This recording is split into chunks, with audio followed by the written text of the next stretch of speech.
La chapelle, c'est une date qui a été prise depuis longtemps, c'est un lieu que je connais bien.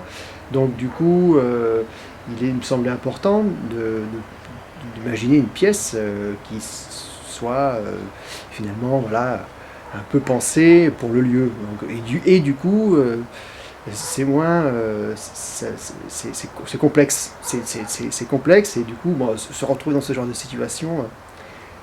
C'est assez excitant aussi. Du coup, on est totalement fermé, totalement hermétique. C'est une tôle très très épaisse, extrêmement lourde.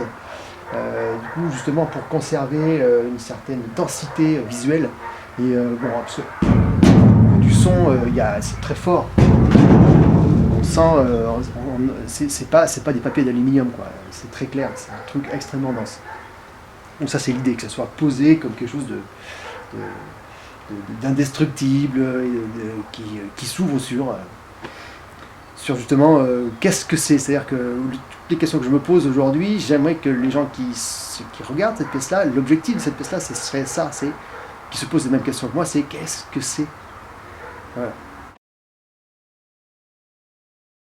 C'est une pièce qui me plaît beaucoup, dans un sens assez ça ludique. Il y a une sorte d'efficacité plastique, elle est séduisante. Et c'est ce que je voulais. Je voulais quelque chose qui soit beaucoup plus léger par rapport à qui soit en confrontation avec ces pièces-là qui sont totalement différentes, qui ont été faites en dehors d'ici, etc. Et là, ça a été construit, composé ici. Donc là, elle est terminée. Il y a eu des petites choses qui ont été rajoutées encore, et puis ça pourrait ne jamais s'arrêter. C'est-à-dire qu'on vient encore là, hier, ce matin, de mettre en place la petite pièce là, qui tourne. On a rajouté un petit moteur, etc. Je dis on, parce que j'ai des amis qui m'aident, évidemment. Voilà. Donc c'est un truc qui ne pourrait ne jamais s'arrêter. On pourrait rajouter des quantités de gaz, des quantités de trucs. Voilà. Donc ça, c'est quelque chose qui me plaît. Cette idée qu'on soit dans un processus. Voilà, ça c'est très. C'est pas fini que ça. Voilà, qui est ce côté effectivement pas fini. C'est-à-dire que même l'étagère, elle est totalement brute. On voit sur les côtés, il y a encore la femme, elle est même pas peinte. Il y a le mastic, les trucs, les vis qui dépassent un peu, mais c'est en train de se faire. C'est comme si c'était ça. Voilà.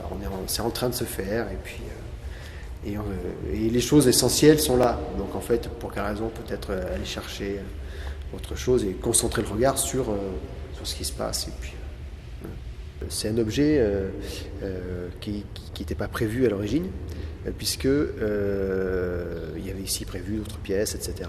Et ces pièces-là n'ont pas été faites.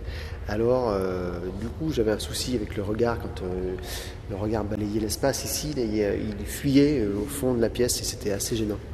Donc, j'avais plutôt envie de l'arrêter de manière en tout cas assez physique, qui est quelque chose de l'ordre d'une barrière. Et donc ça ressemble à une échelle ou à une barrière. Je sais pas, quand on est à l'entrée, on voit plutôt un truc de cet ordre-là, quelque chose de l'ordre d'une barrière. Et quand on bouge, quand on tourne, on fait une espèce de mise au point avec le corps, et donc d'un seul coup l'escalier apparaît. Les marches, les différents plans des marches apparaissent, et sur chaque marche, il y a un fragment d'une image. Voilà, donc c'était quelque chose justement qui me permettait de faire apparaître ou disparaître une image et de défragmenter une image, quelque chose qui est dans la construction permanente. Voilà. C'est un nu, c'est ça ? Et c'est un nu. Alors après, évidemment, il y a un petit lien avec le nu descendant l'escalier de Marcel Duchamp, et puis aussi la Joconde est dans l'escalier de Robert Filiou. Donc du coup, c'est une espèce de mix comme ça. Le nu est dans l'escalier. Du coup, bon, voilà. Et par là, du coup, sans doute apparaît de manière plus évidente la peinture. La peinture là qui s'appelle donc attention Mégacéros. Le Mégacéros étant l'ancêtre préhistorique du cerf, je crois. Et donc cette peinture, c'est un animal comme ça qui est un peu en mouvement. L'idée c'était quelque chose de très léger, de l'ordre du mouvement, qui pouvait du coup faire une sorte d'équilibre avec les pièces qui sont beaucoup plus lourdes, beaucoup plus posées, comme la pièce en marbre, ou comme celle-ci en tôle pliée.